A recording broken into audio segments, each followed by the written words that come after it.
जय हिंद। देखते हैं पिछले कुछ महीनों से अमेरिका पगला गया है। ट्रंप क्या क्या कर रहा है कोई ठीक नहीं है। आखिर ये इतना टेरिफ लगा क्यों रहा है? और चाइना और भारत पे टेरिफ लगा के तो ट्रंप उल्टा फंस गया है। हकीकत मायने में भारत अपने आप को विश्व के सामने अगले 20 साल में जितना ताकतवर दिखा सकता था, अमेरिका की जिद ने और ट्रंप के टेरिफ की वजह से भारत का महत्व उतना बढ़ गया है। अब पूरी दुनिया ये देख रही है कि एक चाइना था जो अमेरिका का मुंहतोड़ जवाब दे दिया, और एक भारत है जो अमेरिका के सामने डट कर खड़ा रहा। तो कई बार दाव उल्टा चल जाता है। लेकिन ये ट्रंपा पगलाया क्यों है? कई चीजें हैं, इसको समझते हैं एक एक करके, धीरे धीरे इसके कारण को समझ जाते हैं। पहला तो ये जो बाइडेन वगैरह के बाद यहाँ पर, क्योंकि इंडिया से जब ये जीता तो ऐसा लगा कि मतलब इंडिया से अब ये रिश्ते को थोड़ा खराब कर रहा है। उसका कारण देखिए, ये F-35 विमान बेचना चाहता है भारत को। ये विमान कभी गायब हो जाता है, कभी प्रशांत महासागर में गिर गया है, इंडिया में आया था तो उड़िए नहीं पाया था। इसको पता नहीं, इसको ठंडा मार दिया था, केरल में पड़ा हुआ था कंबल ओढ़ के बेचारा। तो बाद में इसको इंजीनियर इंजीनियर ऐसा लगभग 1 महीना यहीं पड़ा था, तो भारत को बेच रहा था। तो भारत मना कर दिया कि ना, हम ना लेंगे। भारत अभी विचार कर रहा है SU-57 पे, हालांकि इसको भी फाइनल नहीं है, लेकिन रसिया से है। लेकिन अगर भारत पे को भरोसा करना होगा तो अमेरिका पे नहीं भरोसा करेगा, क्योंकि इस जहाज को उड़ाने के लिए एक्सप्रेस को वहां से दिया जाता है अमेरिका से। एक डेली एक कोड जनरेट होता है, बिना उसके कोड को फीड किए ये जहाज उड़ेगा नहीं। और लिमिटेशन अमेरिका चाह देगा कि आप इसको पाकिस्तान की ओर नहीं उड़ा सकते, तो अमेरिका से खरीद के भी वहां नहीं उड़ा सकते, तो हम काहे लिए खरीदेंगे इसमें। दूसरा, अमेरिका ने मना किया था कि रूस से S-400 मिसाइल मत खरीदो, भारत ने S-400 मिसाइल खरीद लिया। इससे भी ट्रंप गुस्सा है कि रसिया से क्यों खरीद लिए, लेकिन भारत की जरूरत थी, भारत ने खरीद लिया था यहाँ पे। ये कुछ भी कहता है। ट्रंपा क्या कर रहा है कि तेल पेट्रोलियम मत खरीदो। कहां से मत खरीदो? तो यूक्रेन, रूस से पेट्रोल मत खरीदो। क्यों नहीं? क्योंकि रूस से अगर तुम पेट्रोल खरीदोगे तो यूक्रेन को इससे पैसा, इस पैसे का यूक्रेन युद्ध में यूज होगा। दूसरा कहता है वेनेजुएला से भी पेट्रोल मत खरीदो। फिर कहता है ईरान से भी मत खरीदो, यमन से भी मत खरीदो। अरे चोट्टा कहीं का, तो खरीदेंगे कहां से? तो अब्बा के यहाँ से। तो ये इसकी मोनोपोली है। भारत मानता नहीं, भारत खरीदता है। अब भारत को पहले प्यार से समझा रहा था, भारत नहीं माना, तो ट्रंप ने टैरिफ लगा दिया तो भी भारत ने नहीं माना। अब तुम लगाइए दिए तो अब तो रूस से और खरीदेंगे, अब तो ईरान से और खरीदेंगे, अब तो डॉलर के जगह रुपया में खरीदेंगे। अब कौन चीज का डर? तुमने टैरिफ लगाइए दिया यहाँ पे। तो अगला चीजों को देखते हैं यहाँ पर। ये पगला क्या बोला कि अमेरिका ने जो टैरिफ लगाया है भारत के ऊपर वो ठीक किया है। जा भैया, जो हो तो नीचा सहानुभूति था ना, तो उन्होंने चौपट कर लिया तुम भारत को लेके यहाँ पे। देखिए, अमेरिका जो है, इस पे कभी भरोसा नहीं किया जा सकता है। ऑपरेशन सिंदूर के दौरान बीच में बड़बड़ बड़बड़ बोलता था कि मैंने सीज फायर करा दिया, ये करा दिया, वो करा दिया। हालांकि भारत सरकार ने बड़ा देर से रिप्लाई किया। इस वजह से एक बहुत मतलब एक अमेरिकी मीडिया और यूरोप की मीडिया ने ये दिखा दिया कि ट्रंप ने हस्तक्षेप किया। हालांकि जब बाद में भारत सरकार ने बताया था कि अमेरिका के ट्रंप ने कोई योगदान नहीं था, तो ये और बलबला गया यहाँ पर। और ऑपरेशन सिंदूर, ये तो बैला अपने आप से फील्ड मार्शल की उपाधि दिया।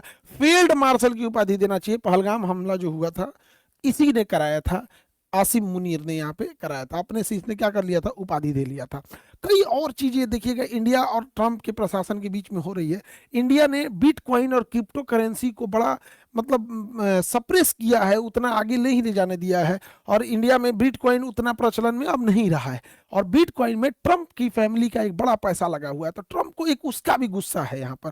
ट्रंप का एक गुस्सा अडानी के प्रति भी है कि जो हिंडनबर्ग की रिपोर्ट थी उससे अडानी को उतना लॉस नहीं हुआ जितना कि लॉस की उम्मीद की जा सकती। अडानी रिकवर कर गया। ये गुस्सा को भी लगता है इनको यही निकालना है। जबकि अगर यहां देखेंगे तो ट्रंप ने जब चाइना पे प्रतिबंध लगाया तो चाइना आत्मनिर्भर है। हथियारों के मामले में चाइना आत्मनिर्भर है, टेक्नोलॉजी के मामले में आत्मनिर्भर है, पैसे के मामले में आत्मनिर्भर है, खनिज संपदा के मामले में आत्मनिर्भर है। जिस वजह से चाइना इसका मुंह तोड़ जवाब देता है। अगर वो 100% लगाते हैं तो ये भी 100% लगाता है, ये 250 लगाते हैं तो वो भी 250 लगाता है। हमारे पास में डिपेंडेंसी अभी भी बहुत ज्यादा है।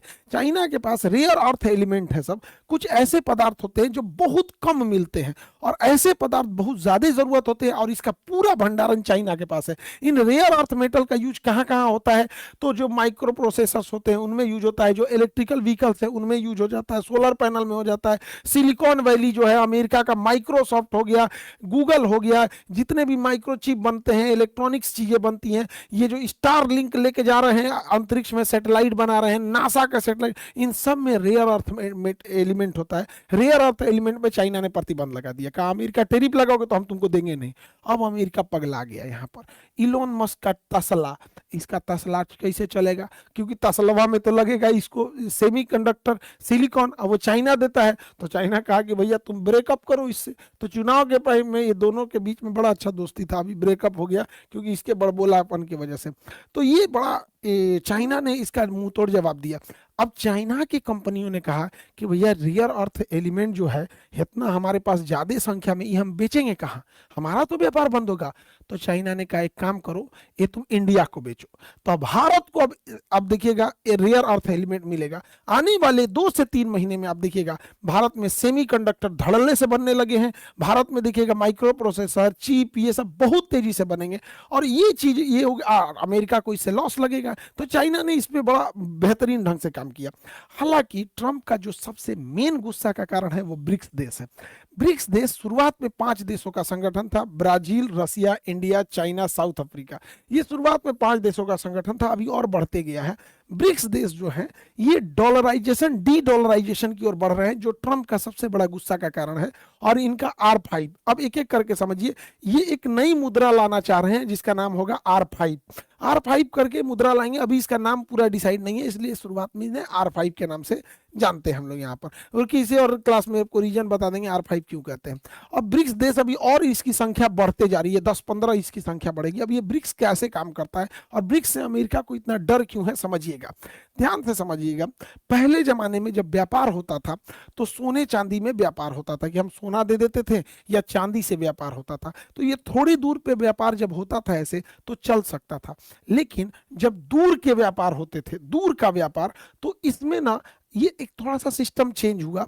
वो उसके जगह पे करेंसी का सिस्टम आया। जैसे किसी को दिल्ली से सामान भेजना होता था कलकत्ता, दिल्ली से सामान कलकत्ता भेजना था, तो वो क्या करता था, दिल्ली के किसी व्यापारी को सोना दे देता था कि भैया ये लो, तुम सोने की 20 सिक्के रखो और हमको तुम इसके बदले में एक रसीद दे दो।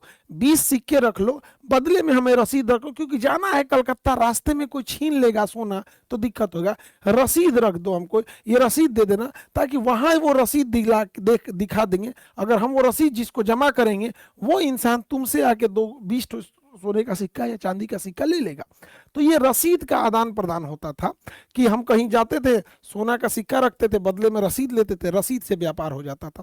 धीरे धीरे वो जो सोना का सिक्का रखने की व्यवस्था थी वो हम व्यापारी की जगह ना रख के अब जब से बैंक जब आ गया तो इसमें क्या हुआ कि अगर हमें किसी को सोना का 20 सिक्का देना है मद्रास में ले जाके, केरला में ले जाके, तो हम ऐसे नहीं देते थे, बल्कि बैंक को रख देते थे, ये लीजिए 20 सोने के सिक्के, बदले में हमें रसीद दीजिए। केरला में गए, मसाला खरीदे, उनको 20 सोने का सिक्का ना देके वही रसीद दिए, क्योंकि यह बैंक जो मेरे यहाँ पटना में है वही केरला में भी है। तो ये बैंकिंग सिस्टम ऐसे ऐसे आने लगा। इसी बीच जब प्रथम विश्व युद्ध हुआ और द्वितीय विश्व युद्ध हुआ, इन युद्धों के बीच में पूरी दुनिया में सारे लोगों ने आपस में बहुत भीषण लड़ाइयां हुई थी। तो सोना जो रखा गया था, ज्यादातर सोना जो रखा गया था वो ब्रिटेन से शिफ्ट होकर अमेरिका में जाने लगा। अमेरिका ने कहा हमारे बैंक में सोना रख लो, बदले में हमसे रसीद ले लेना। तो पूरी दुनिया ने अपना सोना रखा अमेरिका में, बदले में अमेरिका ने उन्हें रसीद दे दिया कि इसी रसीद से तुम व्यापार करना। तो सबसे ज्यादा सोना किसके पास आ गया, अमेरिका के पास आ गया। और पूरी दुनिया अपना सोना रखने लगी अमेरिका के पास। बदले में अमेरिका एक रसीद देता था कि ये रसीद जब आप हमको दिखाइएगा, ये रसीद हमको दिखाइएगा, बदले में अपना सोना लेके चले जाइएगा। जब फर्स्ट वर्ल्ड वार हुआ और सेकेंड वर्ल्ड वार हुआ, पूरी दुनिया की अर्थव्यवस्था तबाह हो गई, बर्बाद हो गई। और सबका सोना रखा हुआ था कहां पर, अमेरिका में। और अमेरिका सुपर पावर आया, एटम बम वगैरह था तो सुरक्षित भी रखा था। एक दिन अमेरिका के राष्ट्रपति निक्सन ने पगलाया, और निक्सन ने पगलाया, कहा कि जितना लोग अपना अपना रसीद रखे हो ना, ये रसीद रखे रहो, हम सोना वापस नहीं करेंगे। सबका सोना हड़प लिया, सबका सोना हड़प लिया और सबको रसीद दे दिया। उहे रसीदवा लेके घूम रहे हैं लोग, जिसको कहते हैं डॉलर। वही है डॉलर। अब हमारी मजबूरी है, हम ये डॉलर इसको देते हैं, यही डॉलर इसको देते हैं, ये डॉलर इसको देते हैं, तो डॉलर आपस में घूम रहा है। लेकिन अगर ये पूरी दुनिया के लोग इस डॉलर को छोड़कर पूरी तरह अमेरिका को चल गए और कहे कि ते अपना डॉलर पकड़, हमरा सोना दे, तो अमेरिका दे नहीं पाएगा। इसलिए अमेरिका को जिंदा रखने के लिए डॉलर को जिंदा रखना पड़ेगा। अमेरिका नहीं चाहता है कि कोई डॉलर को रिसीव करने से मना करे, इसलिए वो पूरी दुनिया को कहता है कि डॉलर में यूज करो। क्योंकि डॉलर अगर कोई नहीं लेगा, डॉलर जैसे हमको श्रीलंका का 1 लाख रुपया आ जाएगा, इंडिया में कोई श्रीलंका का 1 लाख रुपया नहीं लेगा, तो हम श्रीलंका में वापस करेंगे, ले पैसा। इसीलिए अमेरिका चाहता है कि डॉलर जब तक चलते रहेगा कोई अमेरिका की ओर वापस नहीं आएगा, और जो डॉलर पे उंगली उठाता है अमेरिका उसको बर्बाद कर देता है। सद्दाम हुसैन उठाए थे, बर्बाद कर दिया। लीबिया में मुअम्मर गद्दाफी उठाए थे, बर्बाद कर दिया। सीरिया में बशर अल असद उठाए थे, बर्बाद कर दिया। यमन में शेख अब्दुल्ला साले, बर्बाद कर दिया। होस्नी मुबारक, बर्बाद कर दिया। ईरान ने उठाए थे, तबाह कर दिया ईरान को। तो अमेरिका को है कि हमारा डॉलर से छेड़छाड़ नहीं होना चाहिए। लेकिन ब्रिक्स देश वालों ने कहा कि एक काम करते हैं, अकेले अकेले नहीं लड़ते हैं, अकेले अकेले नहीं लड़ते हैं, हम लोग आपस में ब्रिक्स देश में रसिया है, चाइना है, इंडिया है, साउथ अफ्रीका है, ब्राजील है। शुरुआत में इन देशों ने कहा कि भैया हम जब 44% जीडीपी रखते हैं तो हम अपना व्यापार डॉलर में नहीं करेंगे, हम अपना एक नई मुद्रा लाएंगे। और 2029 तक संभवतः ये अपनी मुद्रा लाने वाले हैं। ट्रंप को इसी से डर है कि अगर ये अपनी मुद्रा ला देंगे, R5 ला देंगे, तो लोग डॉलर को यूज करना कम कर देंगे। धीरे धीरे जब लोग डॉलर को यूज कम करने लगेंगे और लोग R5 पे शिफ्ट होंगे, तो डॉलर वेस्ट पड़ा रहेगा, फालतू पड़ा रहेगा, तो लोग कहेंगे ये डॉलर लेके अमेरिका के पास है, डॉलर रखो और सोना दो। अमेरिका दे नहीं पाएगा। अमेरिका का मेन डर यही है। तो डी डॉलराइजेशन के ऊपर बहुत तेजी से वर्क हो रहा है। हालांकि हमारी अमेरिका के प्रति डिपेंडेंसी ज्यादा है। हमारा एविएशन इंडस्ट्री, हमारी लड़ाकू जहाजें सब विदेशों से ही आई हैं, चाहे फ्रांस हो, ब्रिटेन हो, अमेरिका हो या कहीं से भी। हमने तेजस बनाया भी तो उसका अपना इंजन नहीं बना पाए हैं। ये जो सवारी वाली जहाजें आती है इस पे डोमिनेट है, या तो अमेरिका की बोइंग है या फिर एयरबस है यूरोप का। चाइना अपना खुद का बना लिया है, रसिया का अपना खुद का है। हम लोग इसमें बहुत पीछे हैं। हेलीकॉप्टर ना सवारी वाला और ना ही लड़ाई वाला हम लोग इसमें नहीं बना पाते, इस वजह से अमेरिका की डिपेंडेंसी है। और ऐसे समझिए कि जो ईरान के राष्ट्रपति मारे गए थे ना, वो भी अमेरिका का हेलीकॉप्टर था। तो बड़ा अमेरिका पे ज्यादा भरोसा नहीं कर सकते। हालांकि हम लोगों ने बहुत हद तक कई चीजों को डेवलप किया है जो पूरी दुनिया के सामने एक रोल मॉडल है। जैसे डिजी लॉकर, हम सबको कहते हैं, जितने स्टूडेंट हैं सारे लोग डिजी लॉकर यूज किया कीजिए। अपना इसमें ड्राइविंग लाइसेंस, अपना मार्कशीट यूज कर लीजिए, आधार कार्ड रख लीजिए, पैन कार्ड रख लीजिए। आपके मोबाइल में एक एप्लीकेशन आता है डिजी लॉकर। जो एयरपोर्ट पे जाते होंगे उन्हें लाइन नहीं लगना होगा, डिजी यात्रा, ना टिकट में फ्लाइट है, आपकी फ्लाइट कहाँ पे, मतलब सारा चीज आपका चेहरा देख के ही बता देगा, डिजी यात्रा। तो जो लोग फ्लाइट यूज करते हैं उन्हें समझ में आता होगा। आधार से आजकल इतनी चीजें लिंक हो गई हैं। हम लोग का तो दुनिया में सबसे बेहतरीन है आपका यूपीआई, इससे बेहतरीन है नहीं। तो मतलब पूरी दुनिया में इससे फास्ट और इतना स्मूथ यूपीआई ऐसा कुछ भी नहीं है। तो ये हम लोगों ने बनाया है, तो ये हम लोग की पहचान है। लेकिन कहीं ना कहीं हम लोग की डिपेंडेंसी अमेरिका पे आ जाती है, यहीं आके हम लोग फंस जाते हैं। जैसे अगर हम डिपेंडेंसी देखेंगे गूगल की, तो गूगल की चाल समझिए। गूगल जो है ना अपनी सिम्बियम नाम के सॉफ्टवेयर पे, इसने सिम्बियम को उड़ा के एंड्रॉइड लाया। तो सिम्बियम बटन वटन वाला था, सांप वाला गेम खेलते थे हम लोग लेके एंड्रॉइड पर। अब जैसे आप एंड्रॉइड खरीदेंगे तो इस एंड्रॉइड को स्टार्ट करने के लिए गूगल अपना एगो मेल बनवाएगा, जीमेल। नहीं बनाइएगा तो 5 गो नौटंकी करेगा। तो आप कहेंगे चलो ना बना लेते हैं। तो पहले गूगल आपको सिम्बियम पे ले गया एंड्रॉइड से, अब ले जाएगा एंड्रॉइड से जीमेल पे। अब जब जीमेल खोल लेंगे, एंड्रॉइड खोल देंगे, तब जाके आपका कोई मोबाइल स्टार्ट होगा। नहीं तो स्टार्ट करने में 9 दिया तेल जला देगा। उसके बाद अब आपको प्ले स्टोर में आना होगा कोई भी चीज को डाउनलोड करने के लिए, चाहे वो यूपीआई कीजिए, जोमेटो कीजिए, या फिर आपका स्विगी कीजिए, व्हाट्सएप कीजिए, फेसबुक कीजिए, ये से सब लेके आना होगा यहाँ पे। अगर आप इस पे नहीं जाएंगे तो फिर आपको क्रोम पे ले जाएगा। लेकिन ससुरा फंसैले रहेगा वही अपने आप में, इतना ना नचा उचा के फंसाया रहता है जिसका कोई हद नहीं।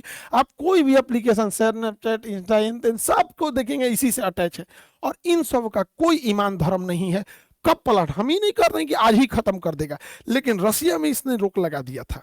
रसिया में ही सब रोक लगा दिए थे। खुगला कितना है आप ऐसे समझिए कि हम लोग जिस देश में जन्म लिए उस देश के गली मोहल्ले को गूगल मैप को पता है ये कौन रास्ता दाहिने जाता है, कौन रास्ता बाएं जाता है, किस हद तक पेनिट्रेट किया हुआ है।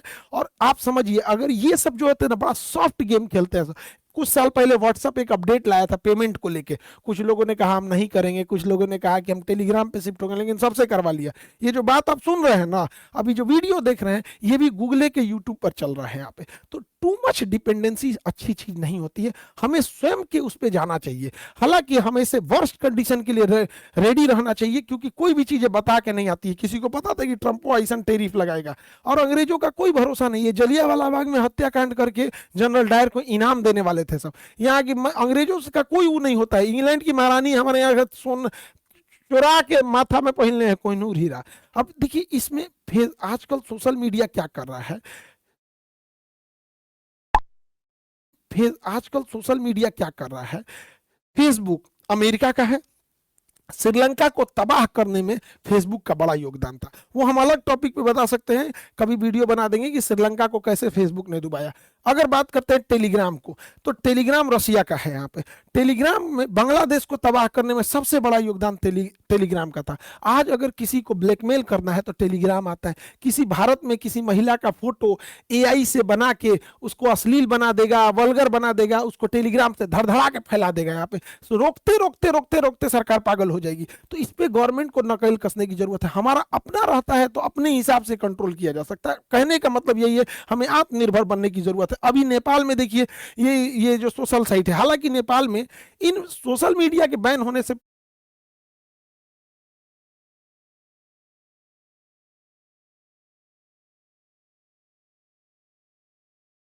हुआ है, मेन बवाल हुआ है करप्शन की वजह से। ये तो एक तात्कालिक कारण था यहाँ पर इसका। अब अगर ट्विटर को देखिएगा, ये अमेरिका का है, सारा पॉलिटिक्स ट्विटर पे होता है। मोदी जी ने ये ट्वीट किया, फलाना आदमी ने ये ट्वीट किया, तो ये भी किसका है, विदेश का ही चल रहा है यहाँ पे। तो ये सबको देखिए, अपना रहने से क्या फायदा होता है। आपको एक छोटा सा एग्जाम्पल दिखाते हैं। ट्रंप ने चाइना पे प्रतिबंध लगाया, चाइना पे टेरिफ लगा दिया। तो टेरिफ लगाने की वजह से अमेरिका को लगा कि वाह वाह टेरिफ है, लेकिन इन्होंने अपने देश में एक गड्ढा खोद रखा था ट्रंप ने, और मोदी जी ने 2020 में टिकटॉक को बैन कर दिया था, और इन लोगों ने टिकटॉक को बैन नहीं किया था। अब देखिए अपना सोशल मीडिया का फायदा क्या होता है। टिकटॉक चूंकि चाइना का है, तो चाइना के लोगों ने टिकटॉक पर वीडियो बना बना के उस वीडियो को अमेरिका तक पहुंचा दिया, और अमेरिका में जो भी लग्जरी ब्रांड बिकते थे, जो वहां पे जूता बिकता था 3 लाख का, चाइना वालों ने टिकटॉक पे वीडियो बनाया, कहा कि देखो यही जूता तुम्हारा 3 लाख का हमारे यहाँ 10,000 में बिकता है। लुई विटॉन का जो कपड़ा तुम 5 लाख का खरीदते हो, हमारे यहाँ 5,000 का मिलता है। तो एक ट्वीट टिकटॉक से चाइना ने घुटना पे ला दिया जितने बड़े बड़े ब्रांड थे, आपने देखा होगा टिकटॉक से। तो चाइना के पास ये था। तो हम लोगों को भी शुरुआत करने की जरूरत है, धीरे धीरे होगा, अचानक से चीजें नहीं चेंज होगी। ये बात मानते हैं कि आज अगर हम जीमेल की जगह भारत मेल लाएंगे तो धीरे धीरे पहुंचेगा, लेकिन उसका भी तरीका है। हम लोग ये कह दे, भारत सरकार ये ला दे कि जो जीमेल के जगह भारत मेल यूज करेगा, उस मेल को पुलिस में या कोर्ट में साक्ष्य के रूप में माना जाएगा। तो एक थोड़ा सा उसकी ओर लोगों का झुकाव रहेगा। दूसरा ये कहा जा सकता है कि जो भारत मेल यूज करेगा उसका कोई ट्रैकिंग नहीं होगा, उसको मतलब कोई पैरेलल लिसनिंग नहीं हो सकती। धीरे धीरे कुछ फैसिलिटी बढ़ाएंगे तो धीरे धीरे शिफ्ट होंगे, अचानक से नहीं शिफ्ट हो सकता है। लेकिन जरूरत है हम लोग को हमारा अपना सोशल मीडिया होने का। अमेरिका का कोई भरोसा नहीं कर सकते थे, जो कभी गले लगता था किसी को पता था कि टैरिफ लगा देगा।